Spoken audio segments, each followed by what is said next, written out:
Hi friends, it's Marty again. Welcome to my teeny tiny kitchen. Today is our second day of autumn here in Toronto, and it's been a bit rainy, but it's changing because it's also getting a little sunny, but it's cool and it's warm. It's typical autumn weather, and it just got me thinking that I'm really feeling in the mood for our white bean and sausage chili. It's not really a chili because I don't like to make it very, very thick. I like to make it more of a thick soup consistency, and it's really, really yummy. So we're going to be using a lot of familiar flavors, but instead of a red chili, it's going to be white, and we're going to be using the cannellini beans, which are also called white kidney beans, and some hot Italian sausage also. I've got 2 cans of the cannellini beans. I've got some diced onion. Actually, I have 2 diced onions here because they were small. Diced green pepper because I didn't have celery and I was not going to go to the store just for celery today. A few bay leaves. I have 3 here. Shredded carrots. Why I do it shredded, I just find that the flavor distribution is much nicer when it's shredded, and it almost disappears into the stew or the soup or the chili that you're making. I have some leftover baby potatoes that we had for dinner last night, but I decided, you know what, I'm going to put it in to help with the thickening. And if I need more potatoes, I'll just drop them in too. Here are 5 hot Italian sausages. I had these frozen, and I find that the best way to uncase them is to just take them from frozen and just pass them through some warm water, some hot water, and immediately you can peel back the skin and there's nothing left. Because sometimes if you try to squeeze it through the casing, you find that you leave a lot of meat product left in the casing, but this way there's nothing left. It comes out clean, really, really easy, and it saves a lot of time. And of course I have some spices here. I have some ground coriander, some red chili flakes in case I need a little bit more. I have cumin seeds because I love cumin seeds, chili, and paprika. So those are the flavors that we're going to be working with, and also I will be adding some kale to this toward the end. I'm just going to be putting all these sausages in here to start browning. And then once that's done with, oh look, here's the kale that I had forgotten to show you earlier. There it is. Alright, so this is probably going to take like a good 10 minutes to cook up. And then once this is done, we'll carry on with the rest of the process. If you take a look here, now you're going to see all these have cooked.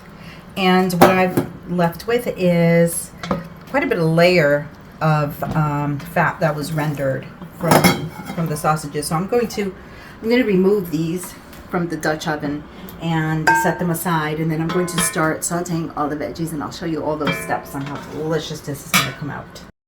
And I have 2 small onions in here. Otherwise you could use a medium to almost large.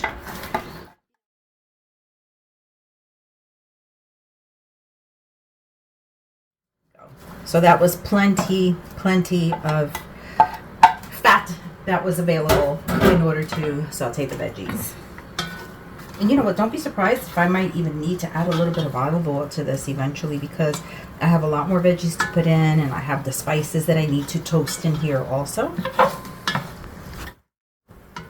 Hubby was just telling me, because he's here in the kitchen, but he's in the back, was just telling me, you do it by, you measure with the heart, okay? And you'll figure it out as you go along. You know what you like better. Look, you might not like green peppers, but you might love orange peppers, so you can use that in here instead. Very spicy. You might like some kind of spice better than others. You might not like coriander in here, and that's totally fine. You don't have to put it in there. All of these flavors are going to be delicious no matter what. Just, you know, one of the things that is going to be common to it that really ties it is some chili powder, a little bit of cumin. That's going to be kind of like important to tie it up. All right, now what I'm going to do is, this is getting a little hot. I'm going to add my carrots and my green peppers. I did not add any garlic to this. Well, you can add garlic, but I find that the sausage has enough spices in there too that I just don't want to overwhelm it. Again, the star of this is really the bean, and I really want to taste the bean.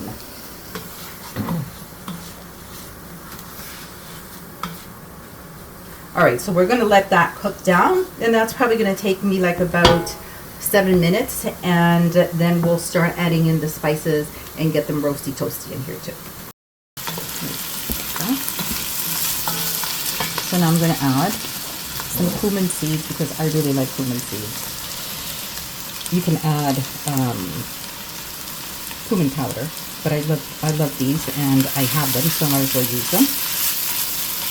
I'm going to add like about a teaspoon of chili powder, a teaspoon of paprika, and I'm going to add just a dusting of coriander. You don't have to add the coriander, but I really like it.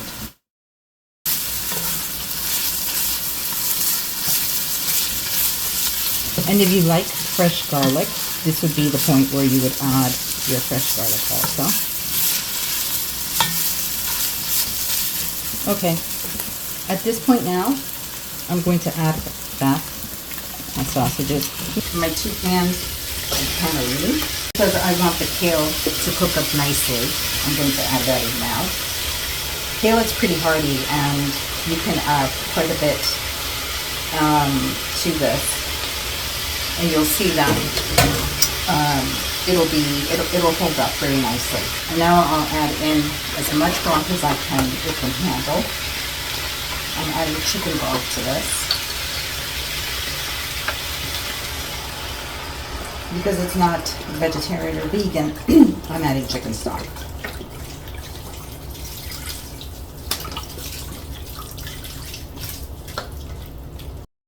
Oh, I forgot to tell you one thing that I do love to add to all of my chilies, into a lot of my stews, is Parmigiano Reggiano rind. I'm pretty generous with the amount of Parmigiano Reggiano that I add, so I just put that right in there. A couple of dried bay leaves, just because it rounds out the flavor. I find that it's really good. So we're going to cover this.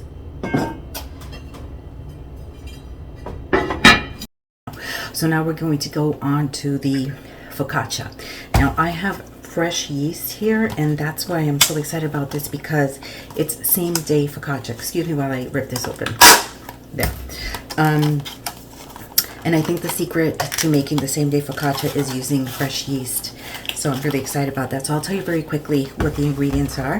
It's, I have it written down here. Okay, it's 500 grams of strong bread flour, 12 grams of fresh yeast, 1 teaspoon of honey, 400 grams of water, 2 tablespoons of extra virgin olive oil, and 2 teaspoons of salt.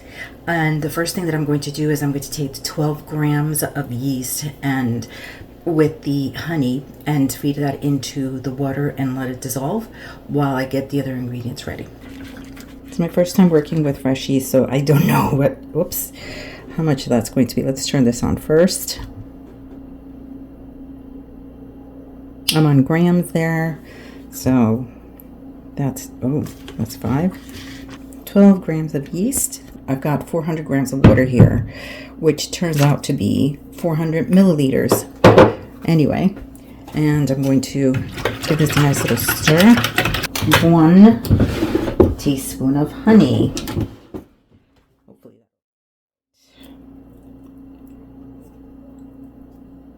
this was an incredible, I mean, it looks really fabulous, that I found on YouTube. And honest to goodness, everybody says you have to do this. You have to try it. It's only had very, very positive reviews, so I'll link it down for you, so you can try it yourself if you love focaccia like I do, but you don't want to do the 18 or 24-hour process. You want same day focaccia, give it a try. Let's see. 500 grams of flour, or bread flour. So let's get this going on also. Okay, 500 grams.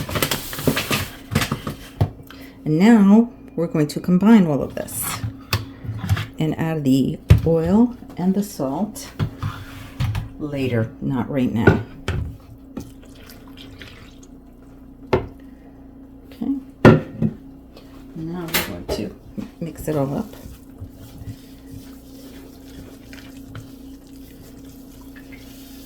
I love the smell of yeast. It's so nice. I'm thinking I'm going to have to use my hands for this. Ooh, this feels nice and soft. It's pretty shaggy.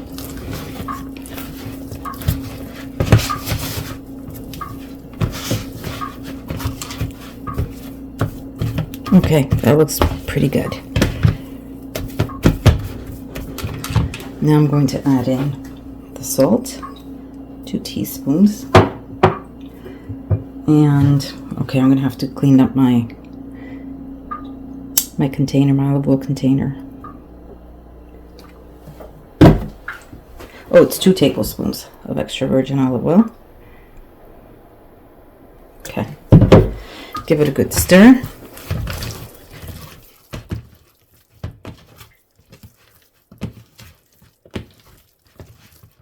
Oh, that was really good.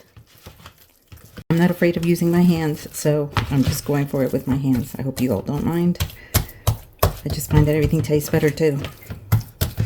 Okay, so now we're going to cover this and let it rest at room temperature for 30 minutes, and then we'll come back and do a stretch and fold.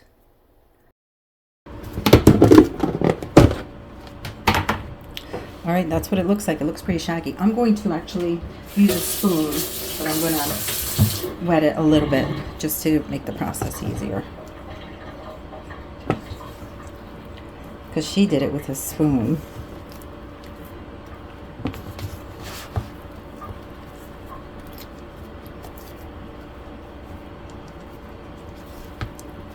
Yeah, it's got good structure, that's for sure.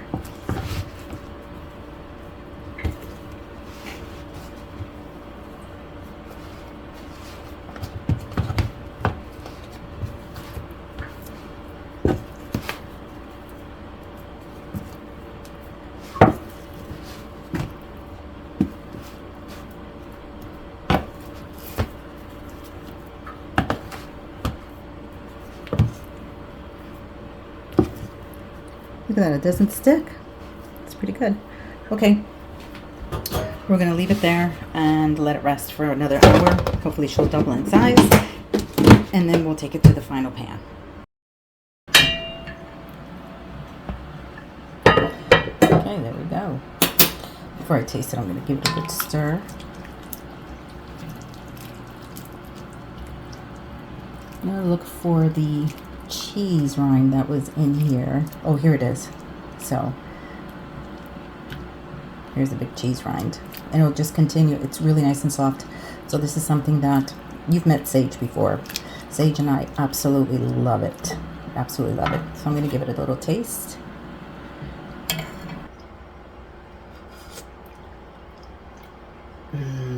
That tastes so good. You can definitely taste everything that's in there, but nothing is overpowering and nothing is taking away from those beautiful beans. Okay, so I'm just going to go ahead and add the potatoes, leave it on for like about another half an hour, and then we'll just shut it off. I've got my pan. It's a very, very well used pan, by the way. And I'm going to pour some olive oil in here. And I know it's supposed to have quite a bit of olive oil because that's what makes it really nice and crispy and yummy. It gives it that beautiful focaccia flavor that we all love, because after all, we want to taste the olive oil. Okay, so here's my dough, and I'm just going to place it in here.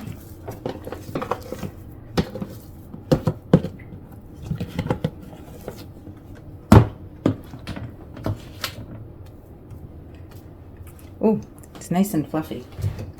Well, it's bouncy. I'm going to put a little bit of olive oil in my hands and pour some on top. Also, I'm really excited about this, being able to use my garden cherry tomatoes. I have a variety of them, and some of my rosemary that I've been growing too. So I'm just going to, I believe that I'm giving it a little stretch and fold here. Well, just a stretch, but just let it do its thing. See how long it's going to take. Now, believe it or not, today I have my air conditioner on because it got really warm, even though we're in autumn. But we shall see how it does. I hope it fills out my whole pan.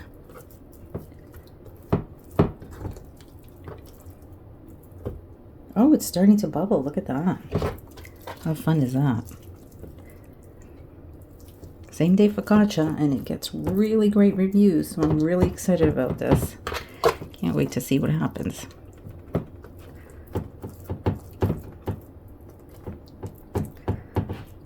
Okay, I'm not going to continue folding it any further. So now we go ahead and we cover it and let it rest until it doubles. What I'm going to do is I'm just going to place it in my oven where it's nice and warm, but there's no air drafts in there, so that should, I'm hoping that should work as if though I had put a saran wrap on there. We shall see.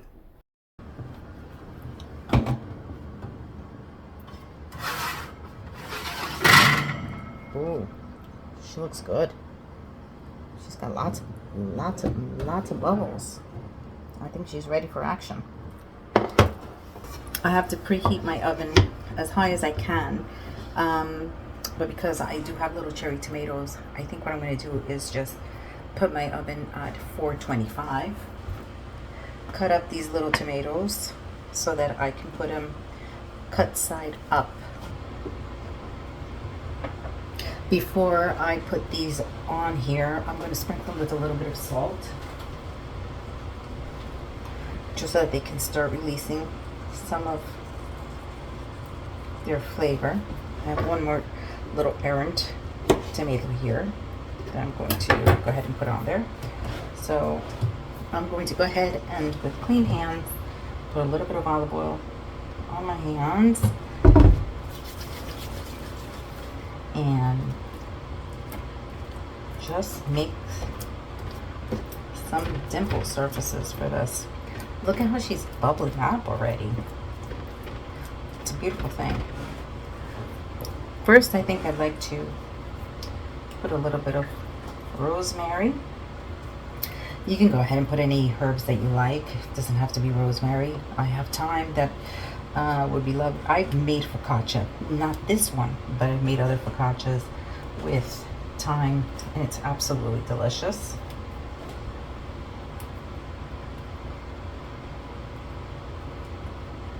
I wouldn't put basil because I think the basil would burn and cook too quickly. Basil is one of those things that you're really not supposed to cook. Pesto is not something that you're supposed to cook anyway. It's supposed to be had as a dressing, a fresh dressing on whatever you're making. So while my oven is preheating, what I'm going to do is I'm going to put these little tomatoes in there so that they nestle in there really nicely. I'm going to put them cut side up, and I'm going to change the color. I don't think the little black ones are going to show up as well as I'd like them to, but that's okay. They all taste a little different, and that's the important thing.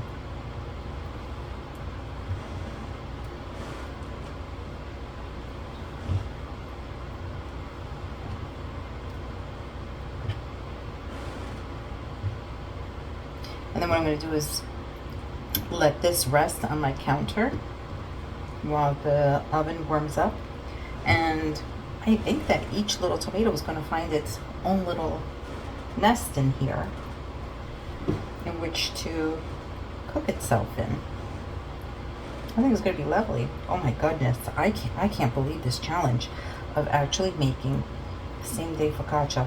I've never done that. I've always done focaccia where you have to actually let it do its thing for, what is it, 18, 24 hours, something like that. Put a little bit more on here. And just before I put it in the oven, I'm gonna go ahead and add a little bit of extra sea salt to all of this. But come on, seriously, come on. Does that not look fabulous? Would you not want to have a bite of that? Huh? And it's gonna come out crispy because of the olive oil that's in there. It's gonna be so yummy. Okay, so I'm gonna let my oven do its thing, and then I will go ahead and put it in there and show you what the final product looks like. But look at all those bubbles. Same day focaccia challenge. Look at that. I'm so excited. I can't wait to try it.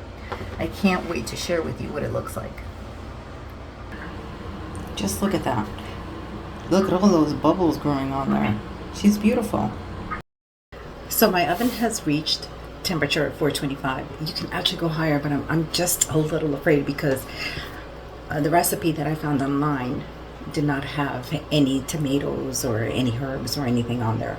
But I'm adding them and I don't want them to burn. But here's what it's looking like. Isn't she cute? Isn't she beautiful? So I'm gonna go ahead and I'm gonna place her in the oven at 425 for 35, could be 40 minutes, and we'll see what it looks like. Okay, see you in a bit. Well, she looks pretty good. She's got lots of little bubbles that are blistering there. I'm gonna put a little olive oil on her. Okay, I think it looks wonderful. And do forgive the lighting, do forgive all of the stuff, because I am in a real home kitchen, a small kitchen. But I just wanted to show you some wonderful things that you can make at home. Look at this.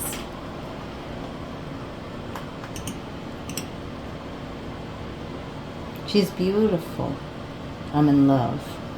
And that is made with same day focaccia recipe using fresh yeast. I am amazed. This place smells like a bakery. It's just truly amazing. So the chili bean soup stew is ready, and I'm going to pour myself a little bowl.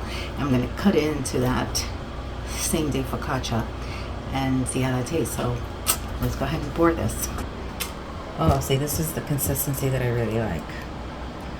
It's not too thick, not too thin. That's why I like it.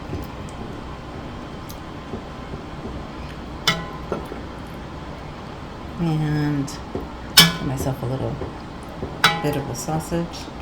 It's just for tasting because I still have family that's going to be taste testing this a little bit later, and I don't want to, not taste test, but having it for dinner, and I don't want to spoil it. Anyway, here's the soup stew, and here is the focaccia. And so I just find it easier to cut it with scissors than to do anything else. I mean, there's so many different ways of doing this, but I'm just going to do it with my scissors.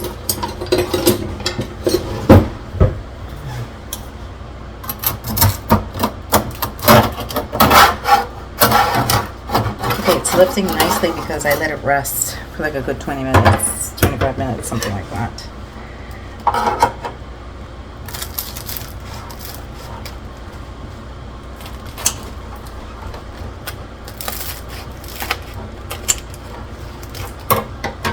Oh, look at that. It's got a nice loft to it. So let's see how that comes out. I'm gonna go get me a spoon. Oh, but she turned out lovely. So let's see how this tastes. Okay. I'm gonna try a little bit of this beautiful bean soup.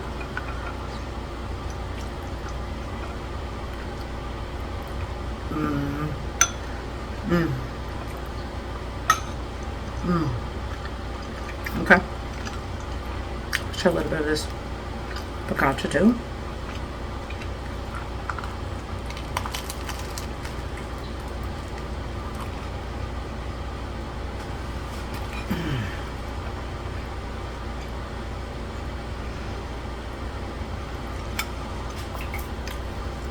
can't believe it. I can't believe how unbelievably delicious this is. Is it because it's same day? I mean, because it's being made with fresh yeast? Did it taste like we did this like 24 hours ago? Look at the crunch.